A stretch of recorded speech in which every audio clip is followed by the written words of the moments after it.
నమస్కారం సార్. నమస్తే. Sir, ticket రేట్లు పెంచాలని చెప్పేసి ప్రభుత్వం దగ్గరికి వచ్చే సినిమా వాళ్ళకి రేవంత్ రెడ్డి గారు ఒక వార్నింగ్ అయితే ఇవ్వడం జరిగిందంట సార్. ఇంతకు ఆయన ఏ వార్నింగ్ ఇచ్చారు, మరి అది సినిమా ఇండస్ట్రీ పైన ఎటువంటి ఎఫెక్ట్ చూపిస్తుంది సార్?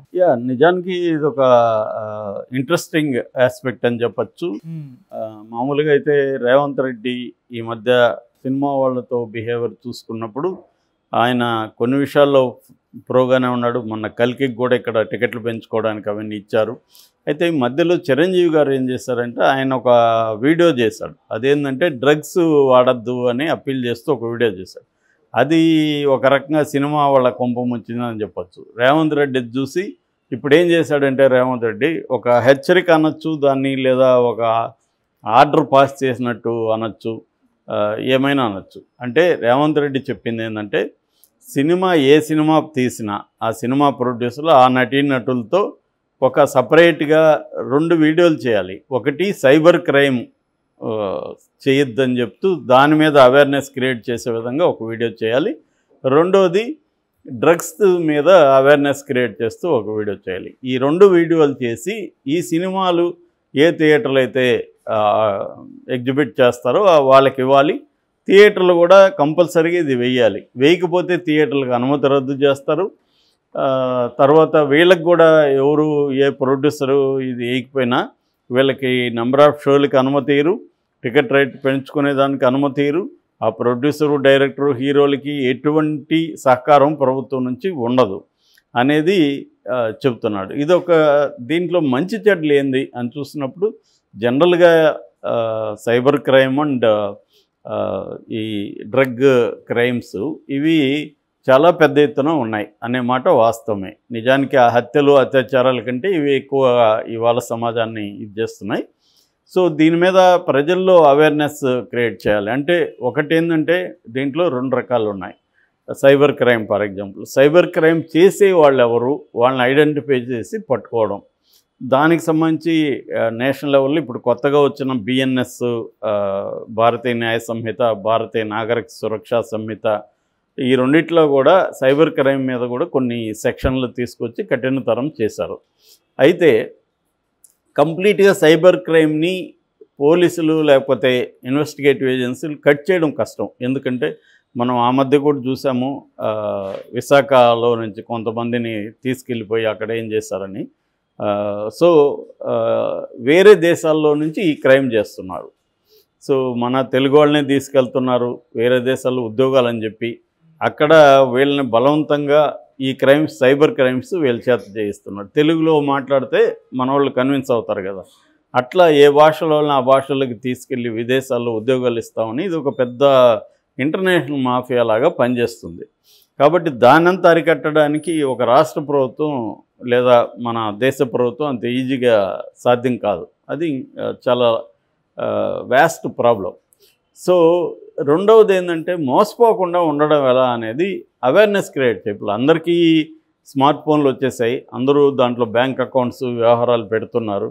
కానీ దానికి సంబంధించిన సెక్యూరిటీ ఫీచర్స్ ఎలా ఉండాలి, మనం ఏ జాగ్రత్తలు తీసుకోవాలి అన్న అవేర్నెస్ ఎవరికి ఇంకా వ్యాస్ట్ మెజారిటీకి లేదు. ఎందుకంటే ఎడ్యుకేషనే మనకి తక్కువ ఉంది. పేరుకి అక్షరాలు రాసే వాళ్ళందరినీ లిటరేట్స్గా మనం చేర్చేస్తాం, కానీ నిజంగా అర్థం చేసుకునే స్థాయి, ఇంగ్లీషు వచ్చేవాళ్ళ స్థాయి చాలా తక్కువ ఉంటుంది. కాబట్టి ఈ అవేర్నెస్ క్రియేట్ చేయడం మంచిదే. కాకపోతే ఇక్కడ రేవంత్ రెడ్డి అప్రోచ్ ఎలా ఉందంటే, నేను అదేదో రజనీకాంత్ డైలాగ్ ఉంటుంది, దేవుడు శాసిస్తాడు నేను ఫాలో అవుతానని, అరుణాచలం అనుకుంటా. అలాగా నేను శాసిస్తాను మీరు ఫాలో అవ్వండి అన్నట్టు మాట్లాడుతున్నాడు. అది సినిమా వాళ్ళకి కోపంగా ఉంది. ఇంకొక విమర్శ ఏంటంటే, ఇదే జగన్ కానీ ఇలాంటివి చేస్తుంటే, లేదా కేసీఆర్ చేస్తుంటే ఎంత పెద్ద స్థాయిలో విమర్శ వచ్చి ఉండేది. అంత అహంకారం సినిమా ఇండస్ట్రీ పట్ల. చిరంజీవికి నమస్తే పెట్టినప్పుడు ఆయన పెట్టలేదనే ఒక ఫోటోని చూపించి పెట్టకుండా ఎందుకు ఆ టైంలో ఆ ఫోటోలో పెట్టినట్టు లేదు. సో దాన్ని చూసే పెద్ద ఎత్తున అవమానం చేశారు చిరంజీవికి అని మాట్లాడిన వాళ్ళు.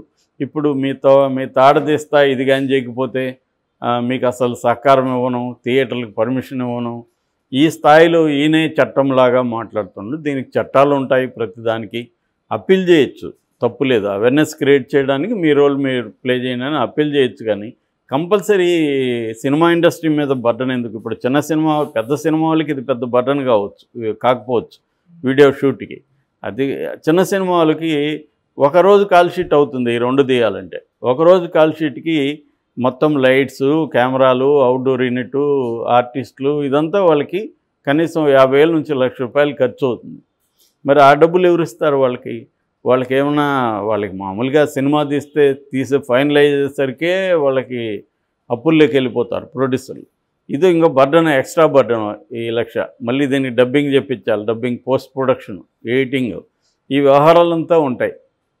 సో 1 నుంచి 2 లక్షల వరకు దీనికి ఖర్చు అవుతుంది. సో ఇది ఎవరిస్తారు అనేది. అట్లాగే థియేటర్లో ఆల్రెడీ థియేటర్లు మేము మా వల్ల కాదురా బాబు అని మూసేసే పరిస్థితిలో ఉన్నారు. వాళ్ళకి ఏదో యాడ్స్ వచ్చే టైంని కూడా నువ్వు దీనియమని చెప్తే ఎలాగా అనేది. అంటే ప్రభుత్వం ఖర్చు పెట్టి దీని మీద అవేర్నెస్ క్రియేట్ చేయాలి.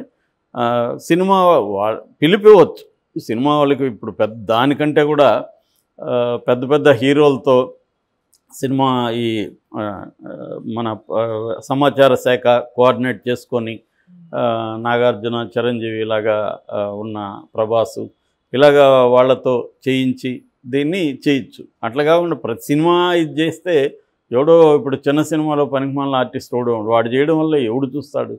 ఆల్రెడీ ఇప్పుడు పొగాకు నిషిద్ధం అంటున్నారు, అది ఎప్పుడు ఇస్తూనే ఉన్నారు. అది వచ్చినప్పుడు అంతా తల్ల కిందకి దించుకుంటున్నారు. ఎందుకంటే అంత ఘోరంగా ఉంది అది, దాన్ని చూడలేక. దానివల్ల ఏమన్నా తగ్గిందా? దీని మీద ఏమి స్టడీస్ కూడా లేవు. ఎందుకంటే ఒక పక్క నువ్వు విచ్చలవిడిగా వదిలేసి పర్మిషన్లు ఇచ్చి, మనకన్నీ కూడా ఏమంటే మన ఇండియాలో హిపోక్రసీ. ఒక పక్క తాగమని వీళ్ళే లైసెన్సులు ఇచ్చి తాగే వాళ్ళని మళ్ళీ ఇబ్బందులు పెట్టడం, సిగరెట్ తాగేదానికి లైసెన్సులు ఇచ్చేసి అమ్మేదానికి లైసెన్స్ ఇచ్చి దాని మీద మాత్రం వేయడం, సినిమాల్లో వేస్తున్నప్పుడు కింద వేయడం, ఇదంతా కూడా ఏంటంటే నువ్వు పర్మిషన్లు ఇస్తున్నావు. ఇప్పుడు బెట్టింగ్ యాప్స్ లాటరీ కింగే ఎక్కువ ఫండ్స్ ఇచ్చాడు రాజకీయ పార్టీలకి అందరికీ. బీజేపీకి ఎక్కువ ఇచ్చింది వాళ్ళే. మరి వాళ్ళ దగ్గర ఫండ్ తీసుకొని వాళ్ళ బిజినెస్లకి నువ్వు సహాయం చేస్తూ మళ్ళీ ఆ ప్రోడక్ట్స్ని వాడొద్దని చెప్పి దానికి నువ్వు అవేర్నెస్ క్రియేట్ చేయకపోతే నీ అంత చూస్తా అని వార్నింగ్లు ఇవ్వడం, ఇది ఏమి ప్రజాస్వామ్యం లేకపోతే ఎటువంటి పరిస్థితి అనేది ఇవాళ చర్చకు వచ్చింది. నిజానికి డ్రగ్స్ని కంట్రోల్ చేయడానికి ప్రభుత్వం వైపు నుంచి పోలీసులు కానీ ప్రభుత్వం వైపు నుంచి కానీ సీరియస్గా తీసుకుంటే అసలు డ్రగ్ సప్లైని నువ్వు కట్ చేయకుండా అవేర్నెస్ క్రియేట్ చేస్తానంటే ఏం లాభం? అది అవేర్నెస్తో అయ్యే పని కాదు. డ్రగ్స్ని నువ్వు సప్లైని కట్ చేయాలి. సో అది జరగట్లేదు, ఈజీగా దొరుకుతున్నాయి ఇవాళ. ఎక్కడ ఎనీ పార్టీ, చాలా పార్టీలు జరుగుతుంటాయి, ఆ పార్టీలంతా డ్రగ్స్ వస్తున్నాయి, వాళ్ళు వేసుకుంటున్నారు. అందరికీ చాలామంది చెప్తున్నారు, మొన్న ఈ పార్టీకి పోయాను సార్, ఫుల్ డ్రగ్స్ సార్ అక్కడ అని చెప్తున్నారు. మరి అందరికీ కనిపించేది పోలీసులకు కనిపించట్లేదా? ఓన్లీ నార్కోటిక్స్ బ్యూరో మాత్రమే దీని మీద పనిచేయాలా? టీజీ న్యాబ్ అంటారు, ఇంతకుముందు టీఎస్ న్యాబ్ అనేవాళ్ళు, ఇప్పుడు టీజీ న్యాబ్ అంటారు, తెలంగాణ నార్కోటిక్స్ బ్యూరో. ఈ తెలంగాణ నార్కోటిక్స్ బ్యూరో లేదా సైబర్ క్రైమ్ వీళ్ళు మాత్రమే ఈ పనులు చేయాలా? మిగతా లా అండ్ ఆర్డర్ పోలీసులకు కూడా ఇది చేయొచ్చు కదా, ట్రైనింగ్ ఇచ్చి వాళ్ళని కూడా డ్రగ్స్ మీద ఫోకస్ చేస్తే ఎక్కడికక్కడ లోకల్ పోలీస్ స్టేషన్కి అయితే విషయాలు బాగా తెలుస్తాయి ఎక్కడేం జరుగుతుంది. ఎందుకంటే జనరల్గా క్రైమ్లో ఇన్వాల్వ్ అయిన వాళ్ళు ఎక్కువ ఈ డ్రగ్స్ని కూడా ఇచ్చేస్తుంటారు. సో ఇది చేయకుండా సినిమా వాళ్ళని కూడా ఇన్వాల్వ్ చేయొచ్చు, కానీ వాళ్ళని ఏదో బలవంతంగా నేను నీకు ఒక పని చేస్తాను కాబట్టి నువ్వు నాకు పని చేయి అన్నట్టుగా ఉంది అన్న విమర్శలు వస్తున్నాయి. ఓవరాల్గా అవేర్నెస్ క్రియేట్ చేయడం ఖచ్చితంగా మంచిదే, కాకపోతే దాని అప్రోచ్ ఎట్లా చేయాలనేది ఇంపార్టెంట్. అయితే ఈ క్రమంలో రేవంత్ రెడ్డి కొన్ని స్టెప్స్ అయితే తీసుకుంటున్నట్టు మనకు కనబడుతుంది. అంటే ఈ డిపార్ట్మెంట్స్కి ఎక్విప్మెంట్లు, కార్లు, వాళ్ళకి వెహికల్స్కి వాటికి ఫండ్ ఇవ్వడం అనేది జరిగింది. నిన్న సైబర్ డిపార్ట్మెంట్ కూడా 14 కార్లు 54 బైకులు ఇచ్చారు. అట్లాగే టీజీ న్యాబ్ అంటే నార్కోటిక్స్ బ్యూరోకి కూడా 27 కార్లు 59 బైక్స్ అవి ఇచ్చారు. నిన్న కమాండ్ కంట్రోల్లో రేవంత్ రెడ్డి మాట్లాడారు. సో తగిన సిబ్బందిని పెంచుతాం, తగిన ఇది చేస్తూ ఉన్నాడు. అది ఖచ్చితంగా అది అప్రిషియేట్ చేయాలి రేవంత్ రెడ్డిని ఆ విషయంలో. అట్లాగే పోలీసులకు కూడా ఆయన ఒక బోధించాడు. అదేంటంటే ఫ్రెండ్లీ పోలీస్ అంటే అర్థం ప్రజలకు ఫ్రెండ్లీ అని కానీ క్రిమినల్స్కి ఫ్రెండ్లీ అని కాదు. సో పోలీసులు జాగ్రత్త అని చెప్పాడు. అది దాని మీద దృష్టి పెట్టాలి. ఎందుకంటే పోలీస్ సహకారం లేకుండా కూడా ఏ క్రైము పెద్ద స్థాయిలో జరగదు ఎప్పుడైనా.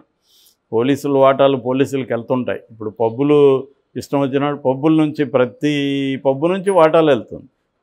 అలాంటివి ఎలా కంట్రోల్ చేస్తారనే దాని మీద కూడా రేవంత్ రెడ్డి ఫోకస్ చేయాలి. సో అది కాకుండా ఓన్లీ ప్రధానికి సినిమా వాళ్ళని బలి